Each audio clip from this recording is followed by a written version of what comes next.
Bonjour, mon nom est Pierre Michaud. Je suis fier de vous présenter, en collaboration avec la Fondation du Musée du domaine de Pointe-Gamouk, la série sur l'histoire de l'automobile américaine présentée à Autostop l'an dernier. Les récits qui suivent sont de courtes biographies qui retracent le parcours de grands hommes qui ont marqué notre quotidien à jamais. Vous allez découvrir, en compagnie d'Éric Fortier, comment Henry Ford ou Walter P. Chrysler ont franchi des obstacles qualifiés d'insurmontables dans le monde de l'automobile. Anecdotes, révélations et récits surprenants sont à prévoir. Je vous souhaite de passer un excellent moment en compagnie de ces personnages légendaires. Bonne écoute!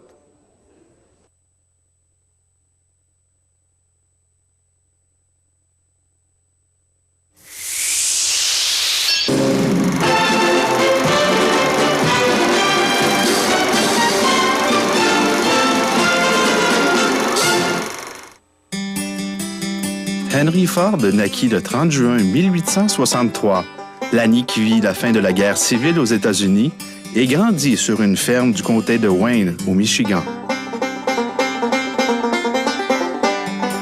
Déjà à 16 ans, Henry Ford jouissait d'une certaine réputation dans sa localité pour sa dextérité manuelle. Conscient de son talent, il quitta le domicile familial pour apprendre le métier de machiniste. 3 ans plus tard, il avait acquis assez de connaissances pour concevoir une locomotive de ferme actionnée à vapeur qui devint le précurseur des tracteurs modernes. En 1883, il termine son apprentissage et se retrouve chez Westinghouse. Son travail consiste alors à mettre au point des engins à vapeur et de réparer des pièces d'équipement. Plusieurs années s'écoulent et Henry Ford, tout en continuant de prendre de l'expérience sur le marché du travail, met au point pendant l'hiver de 1893 un petit moteur monocylindrique à essence qu'il fait fonctionner pour la première fois dans la cuisine de sa maison. Plus tard, il fabriqua un moteur avec de vieux tuyaux qu'il installa sur un petit chariot muni de 4 roues de bicyclette. Le 4 juin 1896, après avoir défoncé une partie d'un mur de briques de sa maison pour sortir son véhicule, Henry Ford le conduisit triomphalement autour du pâté de maison. Et comme il était 4 heures du matin, ses voisins ne purent assister à la randonnée historique. Sachant qu'il pouvait faire mieux, Henry Ford se remit à la tâche et construisit, entre 1895 et 1899, un autre véhicule. Cette même année, il quitta son emploi pour se consacrer à l'industrie de l'automobile comme ingénieur en chef de la Detroit Automobile Company, qui fabriquait la Cadillac. Le refus de ses associés de construire des automobiles sur une grande échelle et non pour les classes privilégiées seulement entraîna sa démission. Par la suite, dans le but d'atteindre une certaine renommée et de partir sa propre compagnie, il travailla sur plusieurs automobiles de course et eut le courage de les conduire lui-même à la victoire.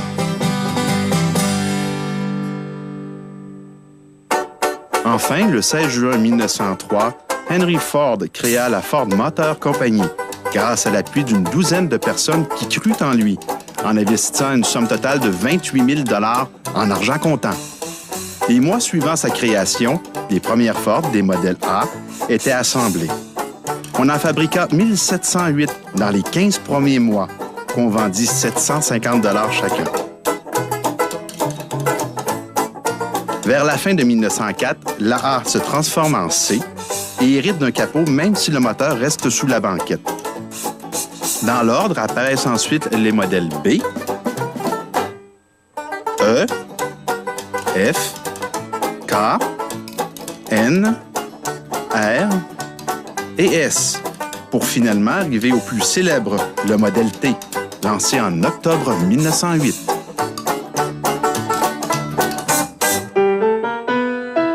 La production en série fit son apparition dans l'industrie automobile avec le modèle T. Au tout début, en 1913, la première chaîne de montage mobile assemblait des magnétos à volant et le principe a été appliqué aux châssis qui furent d'abord transportés à titre d'essai d'un endroit à un autre au moyen d'une longue corde et poussée ensuite à la main. Plus tard, une ligne de montage entraînée par une chaîne fut installée et ce dispositif permit à la production d'atteindre le rythme effarant d'une automobile par minute. Jusqu'en mai 1927, on a construit plus de 15 millions de ce modèle T que les Américains appelaient le Thin Lizzy. En juin 1927, Ford ferma ses lignes d'assemblage pendant 6 mois pour préparer la venue d'un second modèle A, qui a vu le jour en décembre de la même année. Le nouveau modèle était disponible pour la modique somme de 385 $. Au total, près de 5 millions de modèles A furent produits. L'arrivée de la nouvelle Ford V8 le 31 mars 1932, avec son nouveau moteur de 65 chevaux, fut un point tournant dans l'histoire de Henry Ford, car ce nouveau modèle fut l'un des derniers conçus par celui-ci. Le V8 se vendait alors 460 $.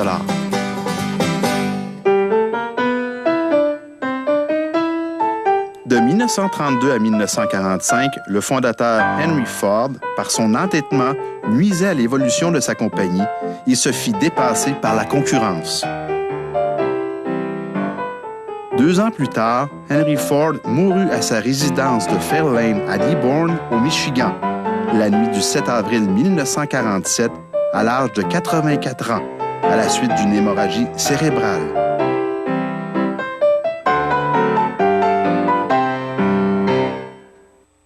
Peu avant sa mort, Henry recommanda pour lui succéder l'aîné de ses petits-fils, Henry Ford II. Peu de temps après, les administrateurs mirent en branle un modèle, le Ford 49, ce qui permit à la compagnie de rattraper le temps perdu.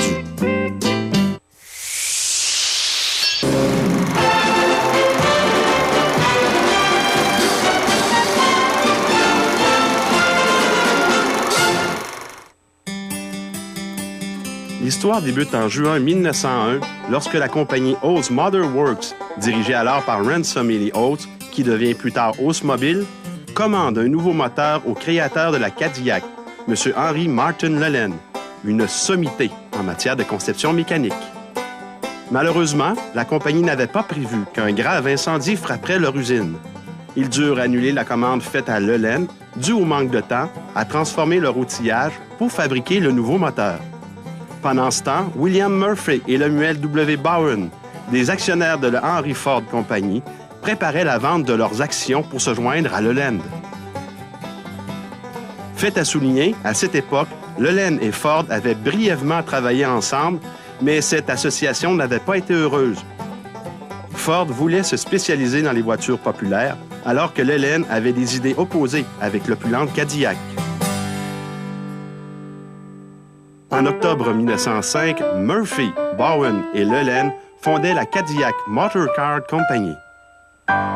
La Cadillac, réputée pour la précision de ses pièces, prit la route le 17 octobre 1902.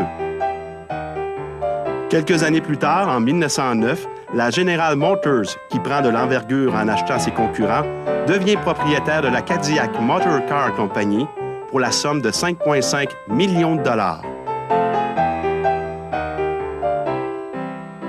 Les années passent et la Première Guerre mondiale éclate. Le gouvernement américain, en 1917, doit fabriquer tout un arsenal pour faire face à l'ennemi. Il fait donc appel à GM pour produire le moteur d'avion Liberty. Cette demande devint vite un sujet de désaccord entre Lelland et le fondateur de la General Motors, William Durand, qui ne voulait pas le fabriquer.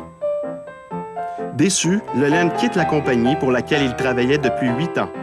Malgré ses 74 ans, Henry Lelland n'hésita pas à créer la Lincoln Motor Company pour la fabrication des moteurs d'avion Liberty.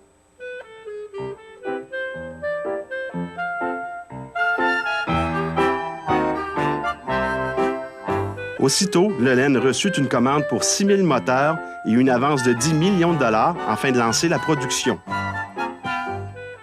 Bien que son entreprise connût un développement intense, la fin de la guerre vint rapidement. Il se retrouva avec un carnet de commandes vide, en plus d'une énorme dette. Lelen décida donc de lancer une nouvelle voiture de luxe, la Lincoln. C'est alors qu'il fit une première émission d'actions d'une valeur de 6,5 millions de dollars qui s'envolèrent en l'espace de 3 heures, ce qui permit de réorienter l'entreprise.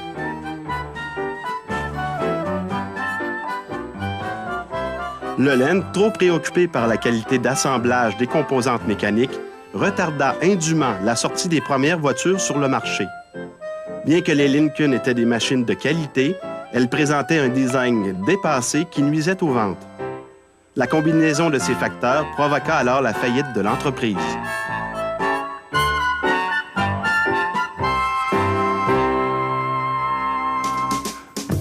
En janvier 1922, Henry Ford saisit l'occasion et achète la faillite de la Lincoln Motor Company pour 8 millions. C'était une aubaine considérant le fait que la compagnie était bien organisée et que les actifs étaient évalués à 16 millions. De plus, on glorifiait Ford d'avoir sauvé l'honneur d'un nom respectable, Lincoln. L'opinion publique voyait d'un bon œil l'association entre le populaire Model T de Ford et le prestige de la Lincoln. Lorsque Ford prit possession de la Lincoln Motor Company, on a vu apparaître une photo géante de Henry souriant sur la façade du bureau-chef de la compagnie. Fait cocasse, le Detroit News avait publié une caricature d'une Ford Model T désembourbant une Lincoln. Henry Ford était le héros de l'heure. Cet événement mémorable dans l'histoire de l'automobile fut aussi une occasion en or pour Henry Ford de confier la présidence de Lincoln à son fils Edsel, qui avait un faible pour les grosses voitures raffinées. 10 mois plus tard, 5512 Lincoln furent vendus, soit 2000 de plus que Lelen avait pu vendre en l'espace de 17 mois. Sous l'égide de Edsel, dont le goût pour l'esthétique était reconnu, la Lincoln s'est transformée en une belle voiture. Les noms de Zephyr et Continental sont plus tard devenus synonymes de luxe. Ironiquement, c'est à Henry Martin Lelen, le créateur de la Cadillac, qu'on doit la prestigieuse automobile Lincoln, celle-là même qui allait devenir sa plus grande rivale.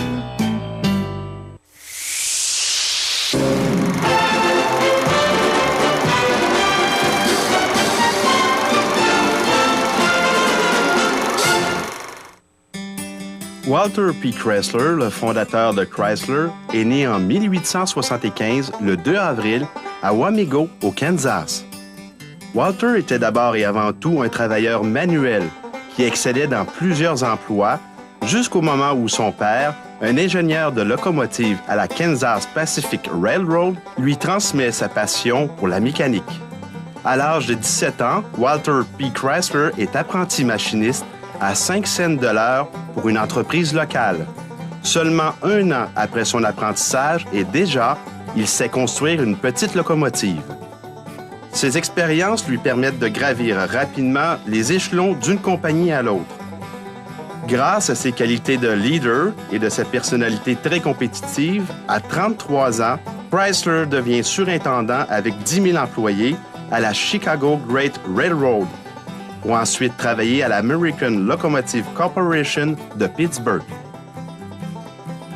Sa performance l'amène à faire ses débuts dans le monde de l'automobile en 1910, avec un titre de directeur chez Buick. Il demeure pendant 9 ans à la General Motors, puis il démissionne parce qu'il est incapable de supporter le caractère du fondateur William C. Durand. À 45 ans, il est millionnaire et quitte l'industrie de l'automobile. Quelques mois plus tard, alors que Walter P. Chrysler venait de prendre sa retraite, Willis Overland, un fabricant d'automobiles, fit appel à ses services pour sauver sa compagnie. En moins de 3 ans, la compagnie revient sur les rails et démontre à nouveau des profits. Il tire alors sa révérence avec une prime d'1 million de dollars. On le retrouve ensuite chez Maxwell Motors Corporation, un autre fabricant d'automobiles.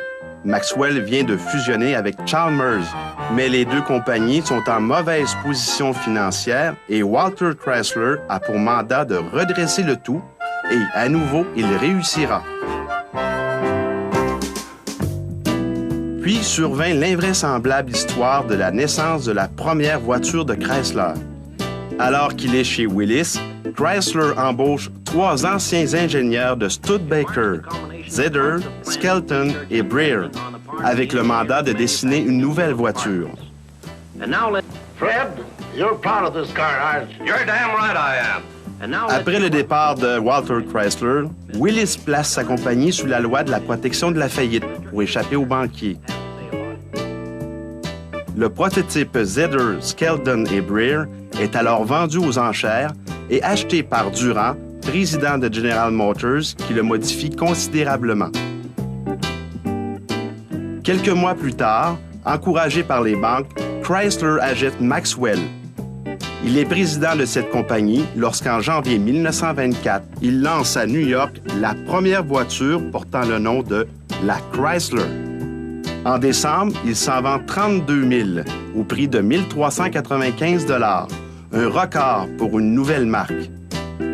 C'est la première auto à prix moyen dotée d'un moteur à haute compression et cette voiture est pourvue entre autres de freins hydrauliques aux 4 roues et de pistons d'aluminium. Elle peut atteindre facilement 112 km/h. Au milieu de 1925, Walter Chrysler fonde Chrysler Corporation et fait un roulement d'actifs du fabricant d'automobiles Maxwell à la nouvelle société Chrysler. Au début du siècle, de futurs compétiteurs de l'industrie font leur apparition. Les frères Horace et John Dodge débutèrent en fabriquant des moteurs et des transmissions pour Lee Holtz et son Oldsmobile. À cette même époque, ils signèrent un contrat avec Henry Ford pour la fabrication de moteurs, de transmissions et d'essieux du modèle A. Ford ayant des problèmes de liquidité, les frères Dodge deviennent alors actionnaires de sa compagnie pour ensuite se séparer de la Ford Motors Company pour fabriquer leur propre voiture. 8 ans après le double décès en 1928 des frères John et Horace Dodge, l'entreprise est vendue à Walter P. Chrysler. Exterior lines that have made stuff for your whole family, even room for my whole family. Yes, you ride in room. By the way, the new Dodge has plenty of luggage space too. In fact, if you're a big family man like me, better get a Dodge.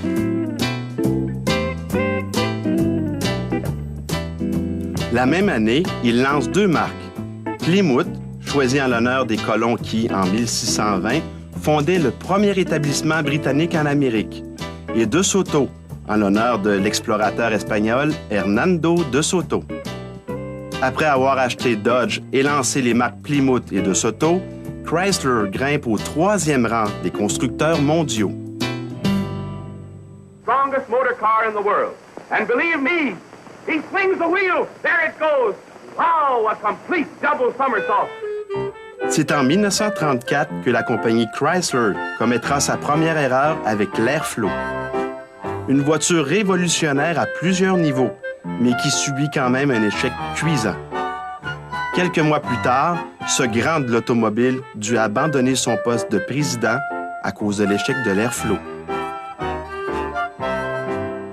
Il prit sa retraite et mourut le 18 août 1940, 5 ans après avoir quitté la compagnie qui portait son nom.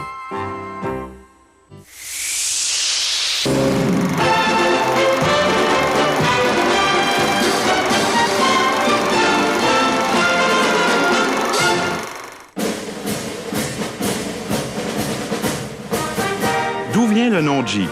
Certains croient que c'est un diminutif du mot General Purpose pour GP, dont la prononciation en anglais ressemble à Jeep. D'autres pensent que c'est un nom emprunté à un personnage de la bande dessinée Popeye. Mais comment l'histoire de Jeep a-t-elle vraiment commencé? Les débuts embryonnaires de la légendaire Jeep remontent à très loin. En fait, dès la sortie des premières voitures, les militaires la voyaient déjà comme un allié potentiel qui, armé ou équipé de divers matériels, pourrait rendre de multiples services. Dès 1908, la construction en chaîne du modèle T permet à Ford de développer et de réaliser des véhicules de patrouille et de reconnaissance pour l'US Armée et certaines troupes britanniques. Les modèles sont souvent équipés de mitrailleuses Lewis et peuvent transporter jusqu'à 4 hommes. Construites sur les mêmes bases que le modèle T, ces voitures servent pour un bon nombre d'entre elles à des actions en Afrique ou au Proche-Orient. Le 11 novembre 1918, après la signature de l'armistice, qui met un terme à 4 ans de combat, les constructeurs européens stoppent leurs recherches, alors que les Américains restent les seuls à vouloir développer un véhicule tout-terrain. Ainsi, dès 1919, la division technique de l'US Ordnance se penche sur le projet d'un véhicule de ce type, pouvant faire bonne figure sur route comme en tout-terrain. Le futur prototype doit avoir la capacité de franchir des cours d'eau et un profil bas lui permettant d'être difficile à repérer. Il doit pouvoir aussi transporter plusieurs soldats ou une arme automatique. Ainsi, les critères de base de la future Jeep sont lancés.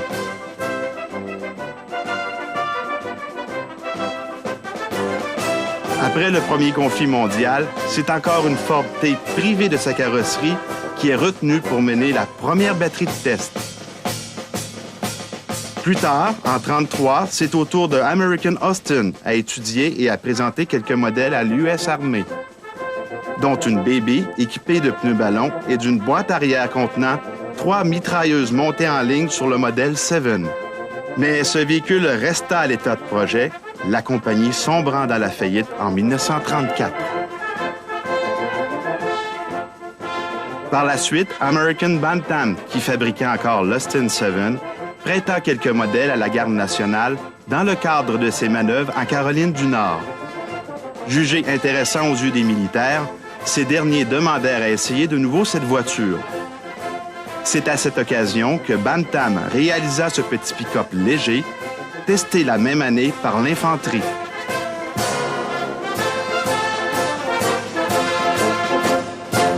Enfin, le 19 juin 1940 fut un grand jour pour American Bantam. Le sous-comité responsable d'approuver un véhicule tout-terrain pour l'armée débarque à l'usine et y rencontre l'ingénieur en chef et le grand patron. Après une visite des installations, ils discutent du projet et décident des principales caractéristiques à retenir. L'engin doit obligatoirement avoir 4 roues motrices, une garde au sol d'au moins 16 cm, il doit pouvoir transporter 3 hommes et une mitrailleuse 7,62 mm à une vitesse de 5 km/h minimum. De plus, il faut qu'il soit entièrement refait de toutes pièces et non réalisé sur des bases déjà existantes. Francis H. Fenn et Harold Triss se disent prêts à relever le défi. American Bantam, avec l'entreprise Spicer, une société spécialisée dans la transmission, ayant déjà élaboré un système à 4 roues motrices, se lance dans la création du futur 4x4, un quart de tonne. La Deuxième Guerre mondiale est sur le point d'éclater et le gouvernement américain invite 135 manufacturiers à soumettre un prototype de véhicule tout-terrain destiné à l'armée. Le délai est incroyablement court, à peine 49 jours. Seulement 2 compagnies ont répondu à l'appel, Bantam et Willys-Overland.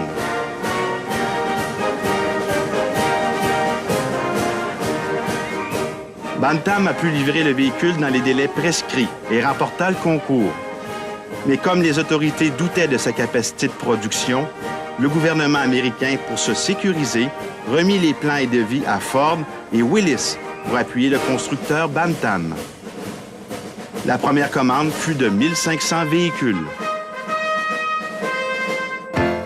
Aux yeux du public, c'est la compagnie Willys-Overland qui était considérée comme la créatrice de la célèbre Jeep, alors qu'en réalité, le mérite de la conception et de la fabrication de la première Jeep livrée en 1940 à l'armée américaine revenait à American Bantam.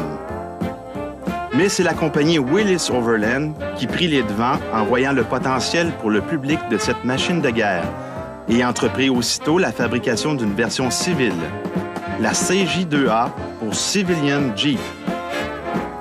Elle fut également la première sportive utilitaire mise en vente. Rapidement, Jeep devint un véhicule de classe mondiale exporté partout dans le monde.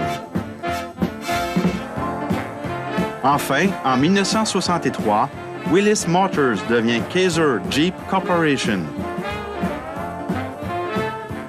La compagnie continua d'offrir les produits Jeep jusqu'en 1970, année où AMC acheta cette dernière pour la somme de 70 millions.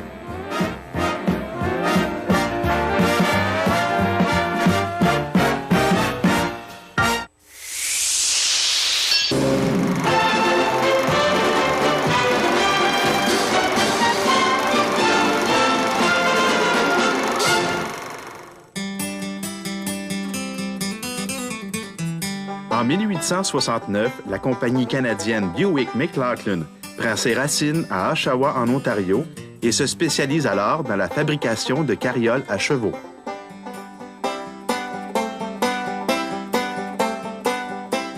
En 1907, Sam McLaughlin signe un contrat avec le fondateur de GM aux États-Unis, William S. Durand.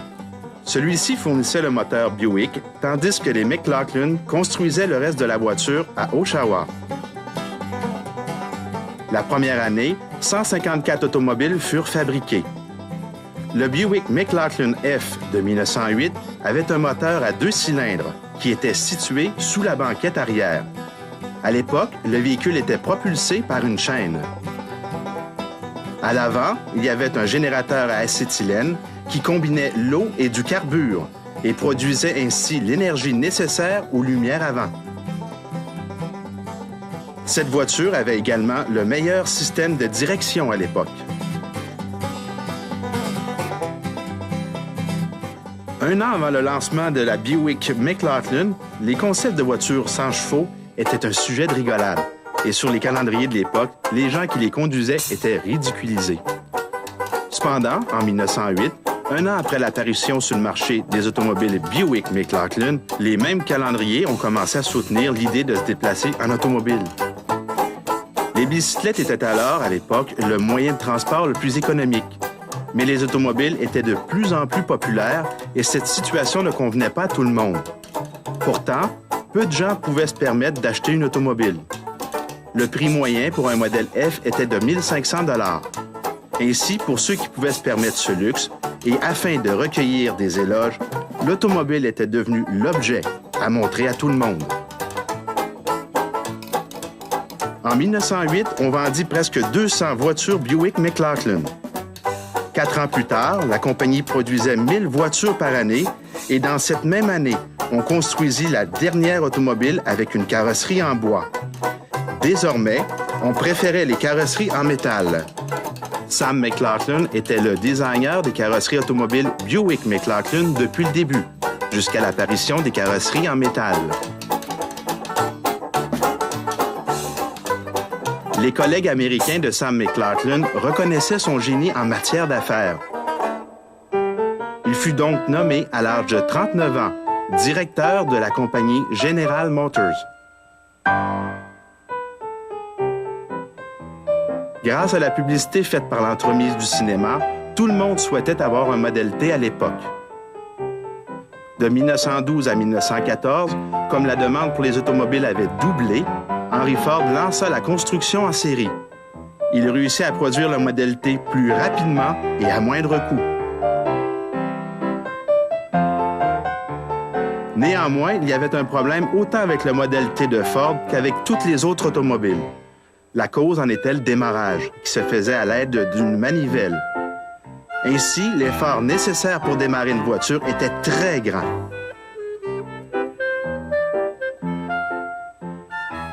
Charles Kettering sauva la situation avec son invention, le démarrage automatique. Cette invention provoqua une augmentation fulgurante des ventes d'automobiles dans le monde entier. Sam McLaughlin réalisa que pour être compétitif sur le marché, il devait produire une automobile moins chère. Il obtint donc de la part de son ami William Durand, le fondateur de GM aux États-Unis, le droit de produire au Canada une marque nommée Chevrolet. La première Chevrolet, la 490, fut produite à Oshawa en 1915. Elle était au même prix que la Ford Model T, Mais en plus, la voiture avait l'avantage du démarrage automatique. La Chevrolet construite à Oshawa connut un grand succès.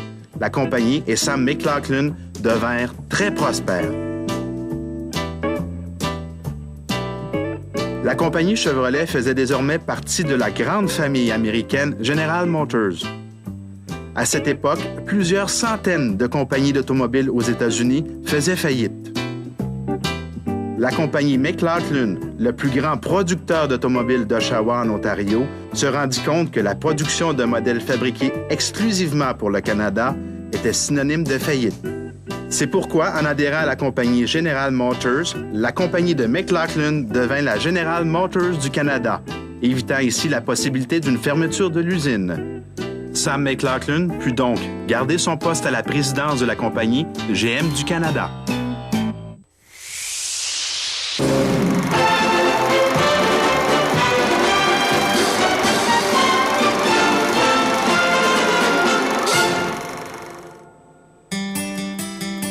À l'émission précédente, nous avons appris qu'en 1915, la Chevrolet 490, produite à Oshawa, en Ontario, avait un avantage majeur sur la concurrence, le démarrage automatique. Cette dernière connut un grand succès. Malgré cela, le propriétaire de l'usine, M. Sam McLaughlin, se rendit compte que la production d'un seul modèle, fabriqué exclusivement pour le Canada, était synonyme de faillite. C'est pourquoi, avec l'appui de son ami William C. Durand, il put adhérer à la grande famille GM. La compagnie devint alors General Motors du Canada et Sam McLaughlin put garder son poste à la présidence de la compagnie.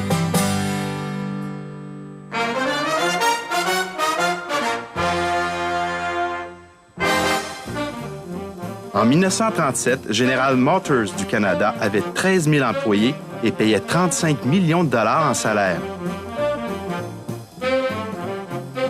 GM Canada était fier d'annoncer la sortie de la millionième automobile fabriquée en usine.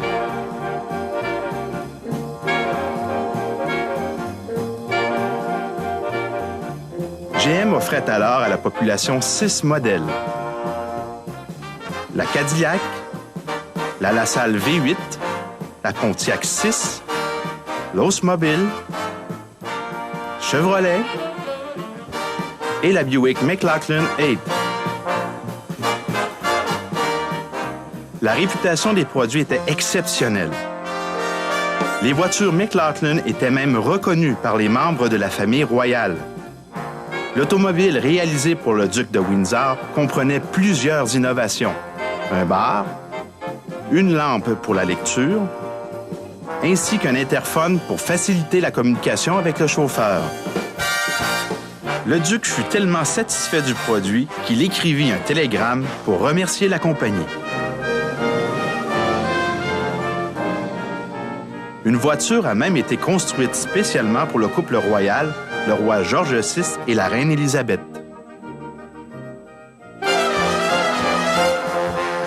En 1939, la Deuxième Guerre mondiale obligea Sam McLaughlin à orienter l'activité de la compagnie vers la production de machines de guerre. Désormais, on ne fabriquait que des voitures blindées et de l'équipement militaire. En 1942, on fabriqua également la dernière automobile civile et de 1939 à 1943, les producteurs canadiens d'automobiles fabriquèrent 500 000 véhicules militaires.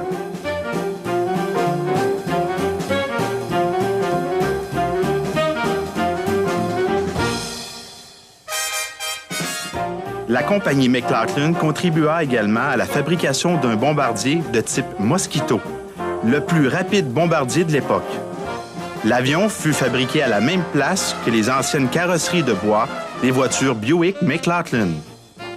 Pendant le conflit, afin de soutenir l'effort de guerre et prôner l'économie d'essence, Sam McLaughlin se rendit chaque jour au travail dans une voiture tirée par un cheval.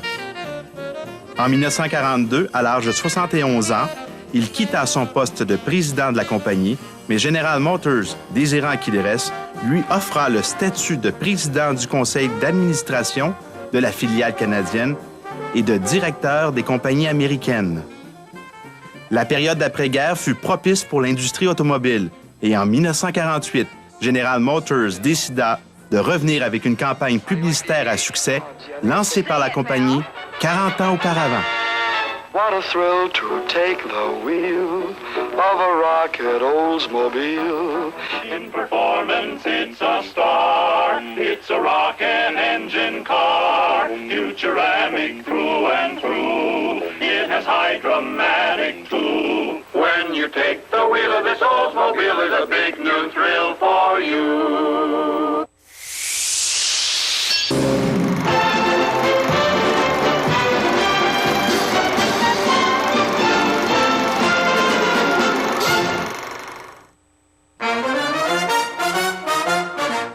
D'où vient le nom de Cadillac?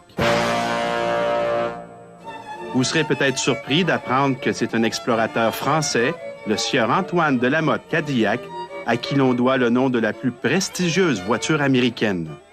De la Motte Cadillac est né le 10 mars 1658 à Saint-Nicolas-de-la-Grave, près de Toulouse, en France. Il s'est marié à Québec le 25 juin 1687. Il a côtoyé des personnages importants, comme Frontenac et Franklin. En 1701, il fonde la ville de Détroit, qui allait 200 ans plus tard devenir la capitale de l'automobile en Amérique du Nord.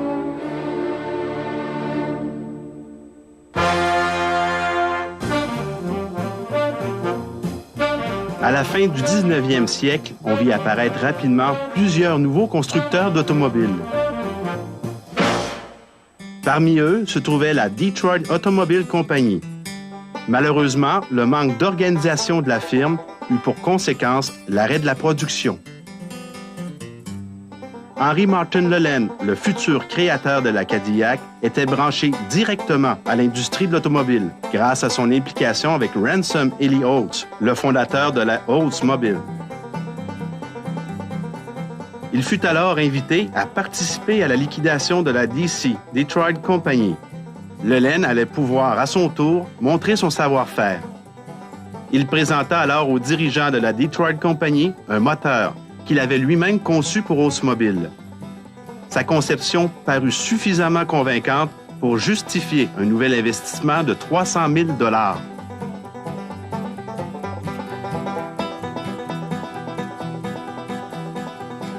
Au mois d'août 1902, la Detroit Company fut rebaptisée Cadillac Automobile Company et Henry Lelen fut nommé le directeur général et conseiller technique. Grâce aux bases créées par Henry Ford, Lelen put concevoir avec son fils Wilfred la première Cadillac appelée le modèle A.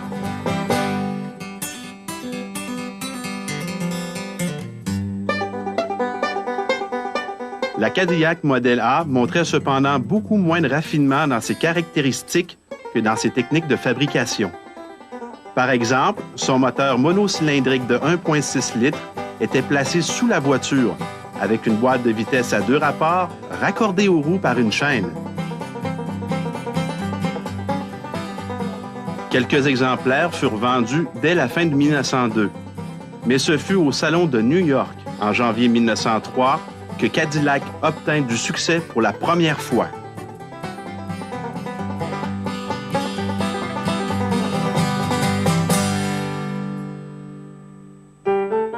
Pour faire la preuve de la qualité de ses composantes, les Lelen, père et fils, envoyèrent 3 exemplaires au Royal Automobile Club en Europe, afin de participer à une compétition sur la résistance et la standardisation des pièces.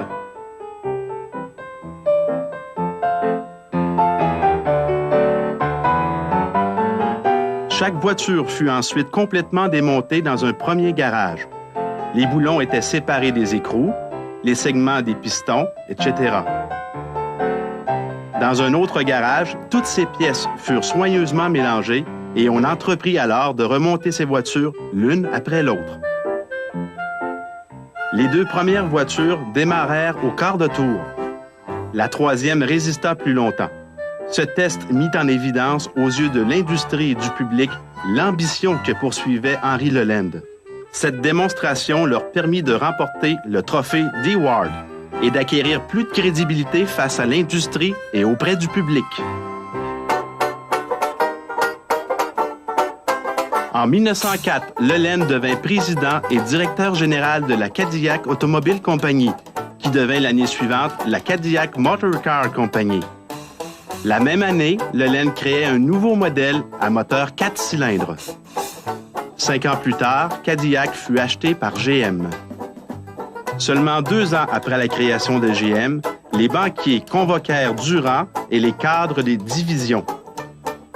Ces derniers voulaient en savoir plus sur les comptes et sur la situation financière de la General Motors, qui se détériorait rapidement. Wilfred Lelen, le fils de Henry, fut le dernier à s'expliquer et parvint à présenter la firme Cadillac sous un jour tellement positif qu'il retourna complètement la situation. Résultat, les banquiers demandèrent à Durand de quitter son poste. Mais la General Motors subsista et Buick put conserver sa position stratégique dans le groupe. Cadillac proudly presents for 1956 the most inspiring motor cars the world has ever seen. An inspiration in beauty and luxury. With styling long, low, and graceful, with exciting highlights of chrome and gold, and with interior fabrics and leathers of rare richness and pattern. An inspiration in performance. With a completely redesigned Cadillac engine developing 285 and 305 horsepower. See and drive the new Cadillac for 1956, now in your Cadillac dealer's showroom. The most inspiring motor car the world has ever seen.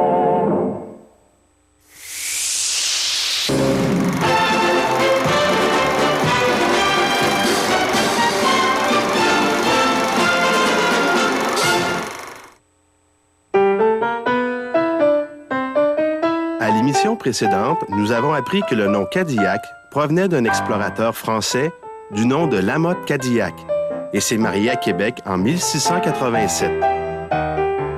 La première Cadillac, appelée le modèle A, a été conçue en octobre 1902 par Henry Martin Lelen et son fils Wilfred. En 1904, Lelen devient le directeur général de la Cadillac Automobile Company et créa au même moment un nouveau moteur 4 cylindres.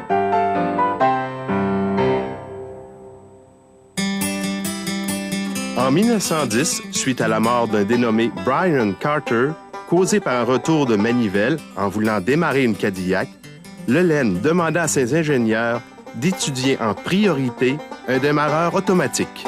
Theoretically, this damn thing ought to work now. And it does, too. Vers 1911, la vogue du 6 cylindres en ligne battait son plein en Europe comme aux États-Unis. Wilfred, le fils d'Henry Lelen, voyait plutôt les avantages d'un 8 cylindres en V, beaucoup plus rare. Plusieurs constructeurs l'avaient essayé, mais le seul à fabriquer un V8 en série était de Dion-Bouton, en France.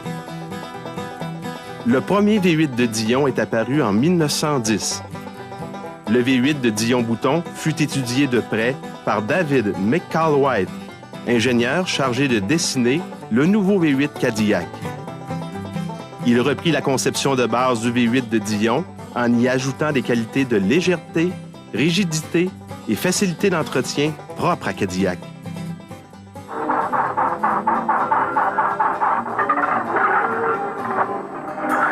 Elle fut présentée en 1914. En 1915, les modèles 4 cylindres furent supprimés.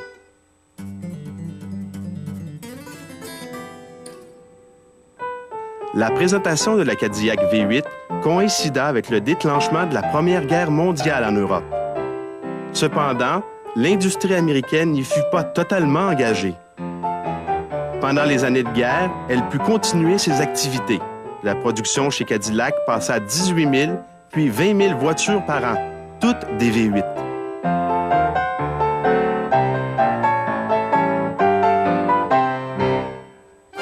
« 1908 fut une année mémorable à plusieurs niveaux pour l'industrie. Elle vit non seulement l'apparition du modèle T, le Tin Lizzie de Ford, mais aussi la création d'une firme d'un nouveau genre, la General Motors, fondée par un natif de Boston, William C. Durand. Déjà, Cadillac était réputé pour la précision de ses pièces et dès 1909, General Motors et William Durand achetèrent la compagnie Cadillac Motor Car Company pour la somme de 5,5 millions de dollars. Bien que le fondateur de la General Motors, William Durand, perdit sa place à la demande de ses banquiers, il continua à jouer un rôle actif dans l'industrie automobile. Le résultat, Durand racheta la Chevrolet Motors Company. En 1917, il se retrouva à la tête d'un nombre suffisant d'actions grâce à la Chevrolet Motors pour reprendre le contrôle de la General Motors. Ainsi, les journaux titraient « Chevrolet achète GM ». William Durand ne tarda pas à s'opposer aux deux Lelen, qui furent contraints de démissionner.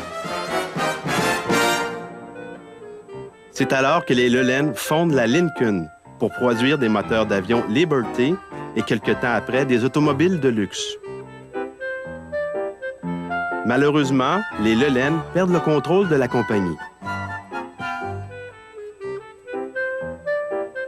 C'est alors Henry Ford et son fils Edsel qui reprennent les rênes.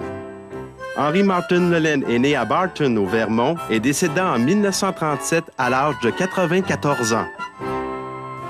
Il a donné naissance aux deux plus prestigieuses automobiles américaines.